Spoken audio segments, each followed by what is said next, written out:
Zbog toga što je njihova naslednica svojim odnosom sa Slavnićem osramotila Đuričićevu u Crnoj Gori, oni zahtevaju da par ozvaniči vezu.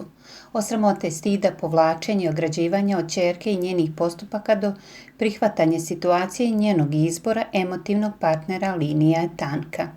Naime, ovako bi se ukratko mogao opisati trenutni odnos Anđele Đuričić i njenih roditelja, s kojima se prvi put nakon 9 meseci susrela pre 2 dana.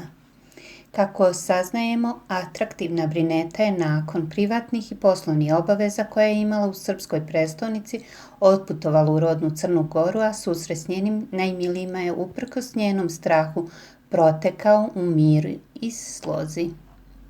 Anđela je strepala od toga šta će roditelji, a pre svega otac reći zbog njenog nedoličnog ponašanja, te ulaska u vezu s tada zauzetim Zvezdanom, zbog čega je dobila epitet najomraženije ljubavnice.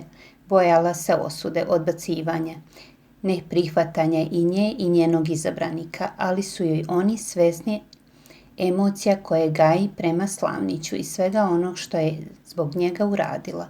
Dali blagoslov, ali pod jednim uslovom. Otac joj rekao da ako Zvezdan ima ozbiljne namere prema njoj, mora da dođe i isprosi njenu ruku od njega. Ispričao je izvor blizak ovoj osramoćenoj crnogorskoj porodici. Kako nam je još rekao, Đuričići smatraju da će ih okolina prihvatiti, a da će se Anđelina sramota brže zaboraviti ukoliko joj Slavnić zvanično postane suprug.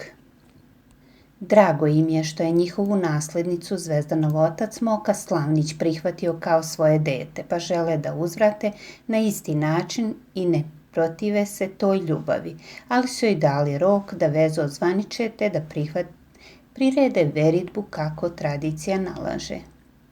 Ispričao je izvor.